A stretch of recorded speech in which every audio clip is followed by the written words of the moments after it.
He was my customer while I was the plant leader, and we were in the kickoff meeting and we were just getting started. And I was sitting at the head of the table, but his pencil broke. And so he proceeded to hand me the pencil and say, "Dear, can you go get me a new pencil?"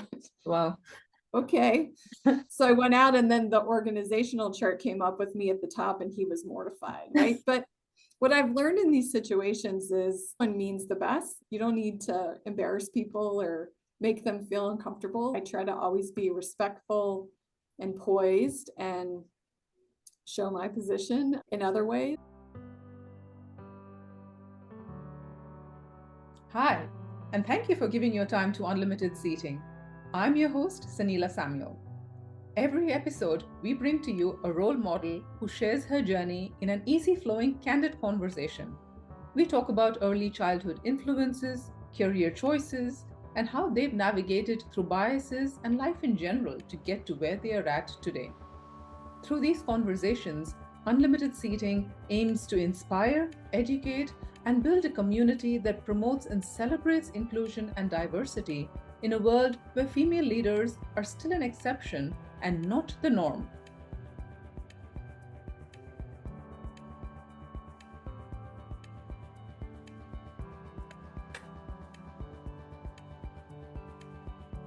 Hey, hi everyone, and welcome to another episode of Unlimited Seating, featuring candid conversations with female role models.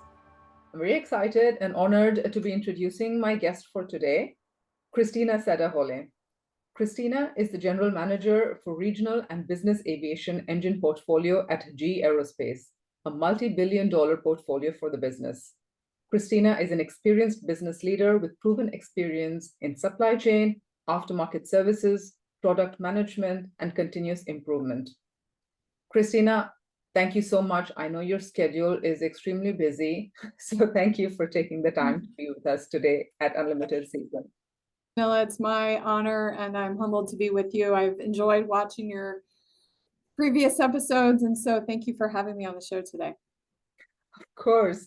So, Cristina, I know you've been in senior leadership roles in the business, as how I had the opportunity to work for a project for you. But I'm always curious how people started. Did they always know that this is what they wanted to do? So I'm going to take you back to the start of your career and try and understand from you what influenced your career choices. Did you have clear role models growing up? Yeah, so I didn't really know what I wanted to do when I started my career, I'll be honest. Just if you think about my background, my parents were really my role models. I had some personal tragedies in my life early on that really caused me to be pretty independent and pretty focused very early in my childhood, and loved school.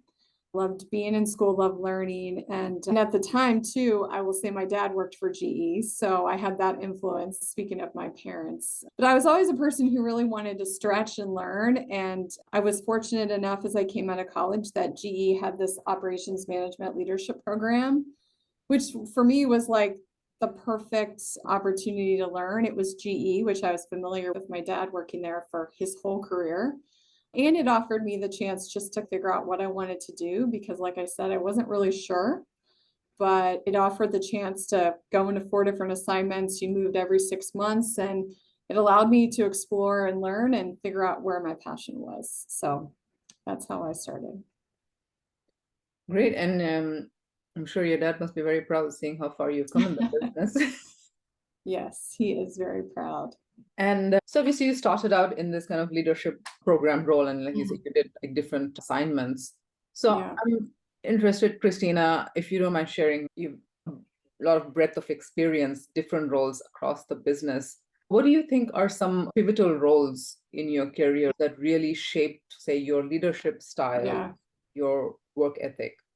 I will tell you, it has not been a perfect career path for me. I've had some tough learnings along the way. The first one, as I think back, was earlier in my career. I had come off program. I was working in another GE business, and I had the opportunity to take a business leader role where I was leading hourly employees around the clock. And then I had materials responsibilities as well. And I really got a little too, I'd say, big for my britches and a little too arrogant. And I took on a role. I told the hiring manager I wanted the whole scope of the person who had the role before. The person who had the role before had been in the company 30 plus years, extremely experienced. And I thought I can do that job. And I was a couple of years out of college and I failed big time. I didn't really know what I was getting myself into. The role was too big. I wasn't keeping connected with all the different shifts and what was going on there. And unfortunately, I found out that I wasn't performing in a really uncomfortable way. So I had been in the role for a little while, was looking to go to another GE business. I had applied, it was for the next level. And the hiring manager said, I checked in with your boss and they didn't really recommend you for this next level. And it was like a total wake up call. So I had to face some really tough realities and get some feedback that I really wasn't doing well. And that one was a really tough one for me to work through, but it taught me a lot. So since then, I would say I've really focused on communication, whether that's with my internal team as well as with the stakeholders that I'm working with. That was something I wasn't doing in the job. I also learned if you're working with a workforce that works different shifts, right? You've got to connect with each of them. You've got to spend time with the team.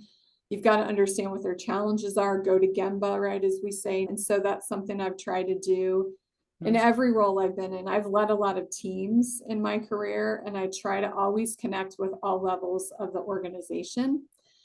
And I'd say the other thing that I've done differently since then is I have a regular touch point with my manager no matter what, so that I can at least attempt to know, where do I stand? How am I doing? What can I do better? So that I don't have to ever get surprised again that, hey, you're not meeting expectations. Those were some of the learnings from that role, especially. Well, those are really useful learnings. And I want to take you back to the time when you got that feedback. I feel that sometimes back like this can be really crushing, right? Yes. Okay, say you have a meeting and this HR gives you this feedback. What is it Right. that you did at that moment and probably the next? To be honest with you, when I first found out, I closed the door to my office and I had a long cry. I had to get my composure, but after a little bit of time, I went and saw my manager. And I said, hey, I just heard this feedback from another person. Please be honest with me. Tell me your side of it too. So I didn't argue with him. Yeah. I listened to the feedback. And usually the way I handle it is I take some time away. I think about it, absorb it. Sometimes I'll talk to another peer. I talk to folks that will give me the tough feedback. I think everybody needs those people in their lives that are going to give you the constructive feedback so that you really know where you stand. And so normally then what I do, and this is what I did with that manager, is I followed up with him and I said, okay, I hear you and here are my plans to address that. And then let's have a regular touch point to see how I'm doing from then on. And that's what we did. Okay. Yeah. And did that help you in future? Obviously, you had some really good learnings from there, right? But did that then give you the confidence to say, I can do the big roles, but I just need to follow all of these learnings that I had from that experience? Yeah, absolutely. Yeah. Yeah, it takes time, right? And coming out of a program where you move every 6 months, like you get used to that moving pretty often, but there is value in staying in your roles a little longer too, and really learning and living with your decisions over time. And so I did learn after that too. Let's not jump too quickly. Let's take the time to really learn and make sure you're diving deep into what the role entails versus just trying to jump to that next job all the time. Yeah, I like the point you made about living with your decisions, right? So it's you also understand the full ramification of this critical decision. Yeah. It could so seem like it's a great idea, but then you don't understand what the realities are sometimes. So yeah, you've done a lot of work in the supply chain space and then different roles in the business, and you've been in the company for some time, is the aviation sector. Yeah. Don't think you would have had many female peers throughout the way. How is that working in the environment where it's very few female peers? Did you encounter any stereotypes? Because I don't think even today we have a lot of, say, female plant leaders. So did you have any experiences? Unfortunately, I did. As you said, aerospace or aviation isn't heavily populated with women. It's getting better. But as I reflect back, so one of my roles was leading an overhaul facility in Kansas. It's about 10 years ago. And I was the first female to lead an overhaul shop in aviation.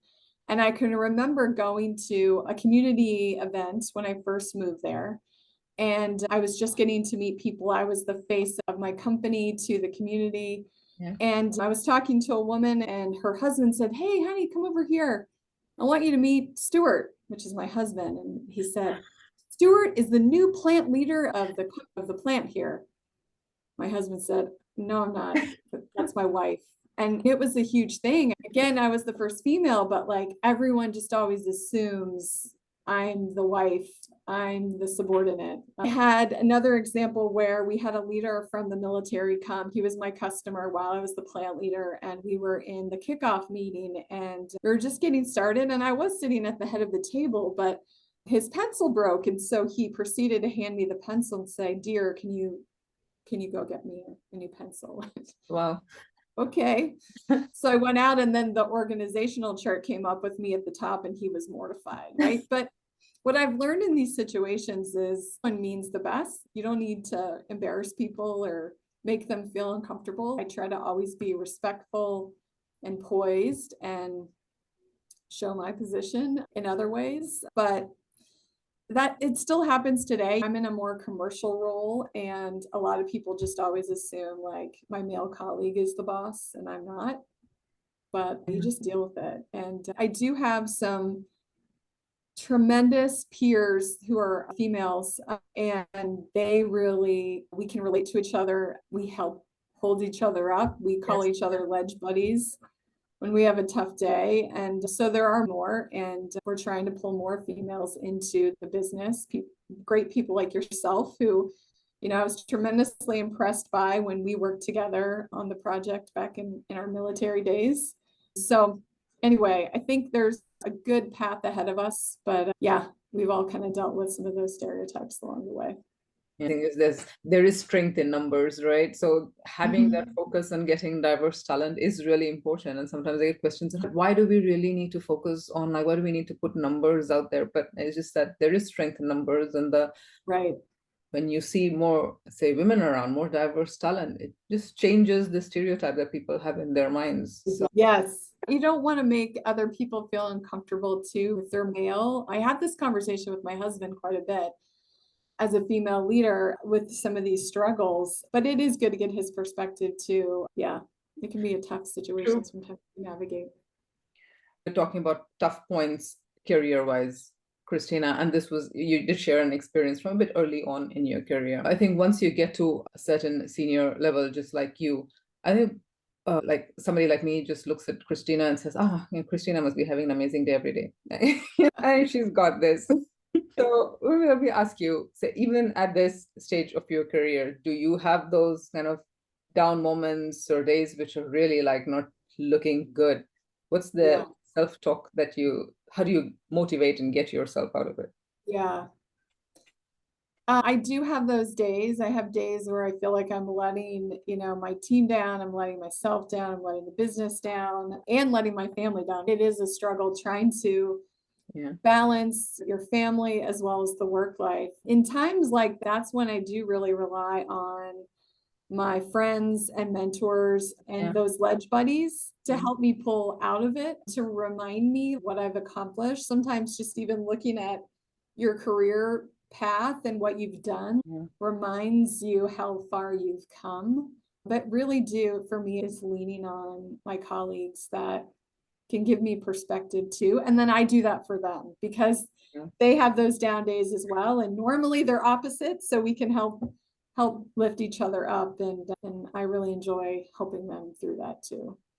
That's a really good point. Network. And I think, as you said, also having that strong female ally is really important, because after a point in life, you're going through a lot of the similar things, say personally and work. It just helps to lean on and just have that, just like you said, I'm having a crap day, talk me up. I need you. I need some help today. I feel it's really good for women at any point in their career to understand that it's important to build that network, nourish it? Yeah, and it's funny how you never know where that lift could come from. Yeah, I have a lot of good friends with their parents of my children, and they can be a great source of strength too, coming from different perspectives. Yeah. So going back to, we talked about network, and I want to touch a little bit of, yeah, it's something that not everyone really understands. Mentors, sponsors, and advocates. Have they really influenced your career, and how have you gone about getting that, say, advocacy and mentorship? It's a great question. Absolutely, I've had amazing mentors. Sponsors are even more important than just mentors, right? Because the sponsors are the people that are going to go advocate for you, support you, get you to that bigger job. Looking back on my career, there were a lot of male role models, to be honest, because there weren't a lot of females, and they motivated me, they inspired me, they helped me think about the things I could do, because to be honest, I never imagined I would get to this level, but it was other people believing in me that helped. I did have a great female sponsor along the way who helped me find my passion, and I'm just forever grateful. And now I feel like it's my job to help the next generation, right? So as I think about networking and things like that, it's all about helping other females realize where they can go in their careers. And as a mentor now in your career, how would you give advice to somebody who's looking for mentorship? Do you want people to be a bit more specific about what they are looking for guidance? How do you like people to approach or have that conversation? Yeah, absolutely. I just had this conversation with a female who is remote on my team, and she was asking for a mentor. I feel like you want to make sure it's a comfortable relationship just to start, right? Sometimes you get paired with people and you think, we have no chemistry. I can't relate to you. Like, this isn't going to work. So you want to have someone who has a style that you can relate to and connect with. And then to your point, I think I asked her, okay, you said you wanted a mentor, but tell me what you're specifically looking for. And for her, it was about, I want to understand what all the different career path opportunities are for me based on what I've done and where I live, because she's remote and she's not mobile. So she asked for someone I could connect her with that would help her with all those different career experiences and opportunities. So yeah, I think you got to be specific about what you're looking for, as well as I said, what's the style of the person that you're looking for, right? Someone who's very direct, someone who's more introverted versus extroverted. So I think that also helps with the relationship success. That's a great point, because I have definitely been assigned mentors before, and you have two meetings and you're like, it's not working. This person is great, but it's not for me. Exactly. And I think conversation around sponsorship is so important, because very soon after I joined aviation, my manager at the time said, oh, go and set up time with this senior leader in the business. I think he would be a good mentor for you. My first question to my boss was, what did I do wrong?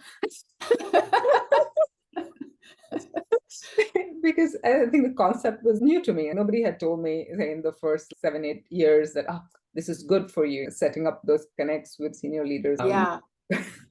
And I think even more so when you're remote too. So when I was out at the site in Kansas, I had been at headquarters for my career up until then in aviation. And so I felt so disconnected from the business. And it is important for you to show your face so they remember, hey, I'm out here. And by the way, I want to come back.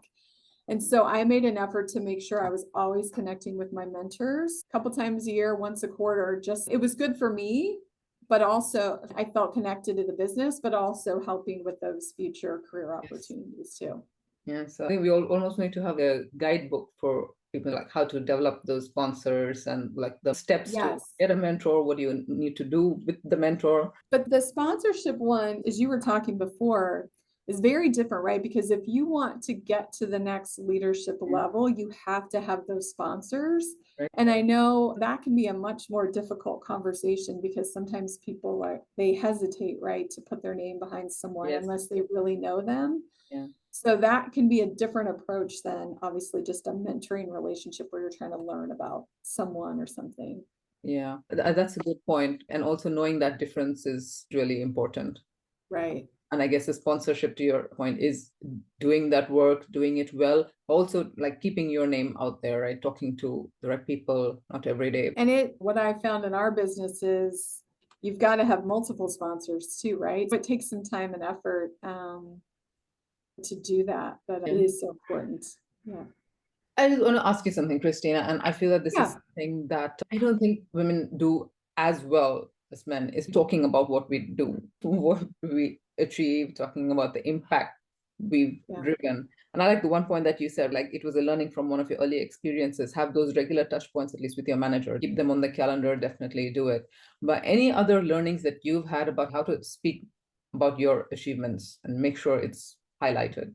Yeah, that's a great point. It's something I'll tell you I'm not very comfortable with, but I know it's necessary. So when I go into an interview, when I go into a get to know, I use something like some kind of visual with my career map, and then I tell my story. And it takes preparation, I would say. It takes succinctness, clear thinking, but it's so important. So as much as I'm uncomfortable with it, I know that if I want to really develop my brand, drive the right reputation, get to that next leadership role, like I have to be able to tell my story.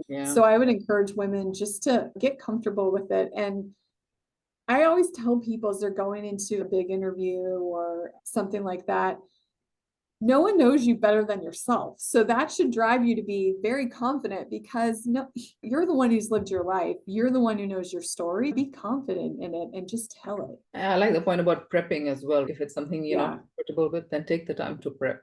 So we talked a little bit about feedback. You shared your experience, Christina. I think giving feedback, especially tough feedback, is hard. Yeah. And I think every time I need to do it, even if it's a peer or somebody in my team, I will spend a sleepless night before it. Yeah. What's your style with giving tough feedback? What have you learned through the years? Yeah.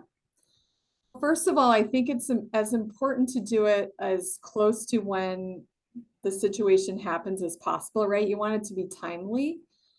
I also believe that feedback should be tailored to the individuals. I've had this conversation with my boss actually, where when I get feedback, like I want to know that my manager is telling me because he or she cares about me and wants me to be successful. And that's why they're giving it to me. It's not personal. It's not to make me feel bad. It's because they want the best for me. Yeah. So again, I think it is important to know your audience. And it always comes from a good place, what I'm trying to convey, but you got to kind of work with the person that you're dealing with. For me, I'm all about clearing the air, though. I need to get the feedback out. So, Christina, we've talked a little bit, and I know you continue to try to get diverse and female talent into your organization in whatever roles you've done previously. Yeah. But what is something we should be doing more of or less of to get more women into the workplace, but also retain and grow them? I've been thinking about this a lot lately as we came out of COVID, especially. First of all, I just think we have to allow females to see other female role models in big jobs, right? Females want to see, as in other minorities too. I am half Puerto Rican, so I look for Hispanic leaders as well. We want to see role models in the roles that we want to have, right? No matter what level of the organization that is. I think we need to get more females into bigger jobs, right? But as I mentioned, coming out of COVID was a time for me to really think about my life and how I spent my time. And it offered me more flexibility than I've ever had in my career. I have 2 boys. I am married. My husband also works at GE. My boys are 14 and 9. And they're still young. And during COVID, I didn't have to travel as much and I could really be there for them. It gave me a lot of self-satisfaction. And so I don't want to lose that. So I think we've got to give females more flexibility too, to have a great family life as well as a great career. And I don't know, like, I feel like everyone's different in what will be satisfying for them, but the more flexibility we can provide, the better. I feel like a lot of females don't even go after the bigger job because they just figure it's not feasible, like it's not going to work. And I think I'm hopeful that in the future you can have a great you can be there for the dentist appointments, you can be there, like Yeah. I'm leaving early today because my son has a huge swim meet this weekend. Like, I love that I have that flexibility. I may have to make up for it over the weekend, but I can do what I need to do to be there for my kids and my career. So, from a less of standpoint, let's not assume women can't do the big job because they are a mom or they're taking care of a sick parents or whatever. Let's give women options and flexibility. Yeah. I think that's a really good point. But I think when you talk about flexibility and how it's really important to have more diversity, you really need to make an effort, right? It's not about treating everybody the same way, but if you want to have more diverse people, you need to show that, listen, I'm thinking about you, I'm thinking about how to include you and make you feel Yeah. included. I think a lot of people, as I mentioned before, are very well intentioned, but they don't realize what's sometimes their actions can be perceived as. Yeah. I had a team where we had a lunch with a customer. We were overseas, and the conversation at the lunch went in a not great direction. It was all males. I was one of 12 and I was the only female.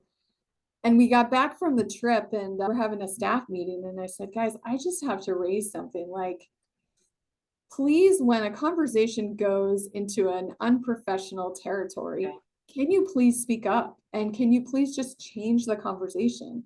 And they were like, oh my gosh, I had no idea. What did you want me to do? And I said, I didn't want you to embarrass the customer.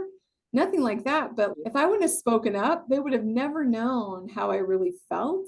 True. We've got to do more of that just to point out. And it isn't to make people feel bad or whatever, but just for that inclusive environment, you've got to speak up when you see things. Yeah.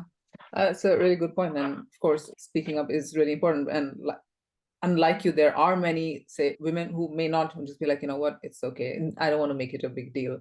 Exactly. But I think if you look at it with the mindset that I'm just making them aware, so it's good for them to know. Because like you said, people are not bad intention, it's about the lack of awareness. Exactly. So Christina, I guess, again, I'm very mindful of your time, but maybe can you share, say, from looking back on your career, and I'm conscious you said that, listen, you had some tough elements growing up as well, and then you picked GE and you've continued to grow from there. What do you say, if I'm to ask you, like, what's the key theme for you for your career, and what's got you moving and continuing to grow?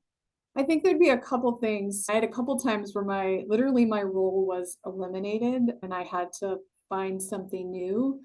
And so the themes for me, I think one has been resilience, right? Like how you handle those situations matters. I knew things would work out, so I tried to keep an open mind and just stay positive, and things did work out. Yeah. I think because I reacted in a certain way. I also think I mentioned some of the things that happened in my life early on. So my brother is handicapped. My mom has had a lot of health issues, and my dad is Puerto Rican and grew up in Cincinnati where there were no Puerto Ricans when he moved here. So empathy is something that I've grown up with, having some of these family circumstances. So I feel like it's helped me listen to my teams, talk less, and really try to understand what good people leadership looks like, what helping people looks like. And so it's helped me as I've moved from different parts of the business, really understand what it takes to make things happen in different parts of the business. And then when I get to the next role, I can try to work with them and collaborate. And I think it's made me a better people leader in the business, which has helped. So I'd say resilience and empathy have been some of the key themes, and just love of learning. I would have stayed in school if my parents would have paid for it, but they said, get a job. Thanks for sharing that story about your family. I think that's just a great learning, right? Just finding the positive in your circumstances, family, health, and then also the surroundings in your background, right? I think it's a great story, and thanks for sharing that. Thank you. And always taking the positive instead of shutting yourself off and just saying that that's it. I've hit the peak and that's it. I'm not going to go anywhere else. Believe me, it's not easy, but I've learned that it's the right way to go about it. I'm so glad for one, I'm sure many other ladies are glad that you kept going, because like you said, it's always great to see a great role model, right? And the fact that you've gone through all these different experiences and you keep going. I actually love that story where you try to get the role, which was really big. Right? I think that was really Yeah. inspirational. I know Yeah. it's just learning, but I think it's about raising your hand and saying you can do Right. it. Yeah, that's true. Go for it. You got to take a risk. You never know, like, how I never would have imagined myself at this level, but you never know if you don't try. Yeah, absolutely. Right. Cristina, thanks. As always, it's been great talking to you. I really enjoyed our conversation. Thank you so much for taking the time and for sharing your story. You've been really open and candid with us. So thank you so much. Oh, thanks, Sanila, for having me, and best of luck to you. And I look forward to continuing to work with you. Thank you. Thank you for staying with us for another episode of Unlimited Seating. Unlimited Seating is available on all major podcast directories, and you can also watch us on our YouTube channel. Please do share your feedback. Alternatively, you can subscribe to us at www.unlimitedseating.com and get notified when new episodes are published.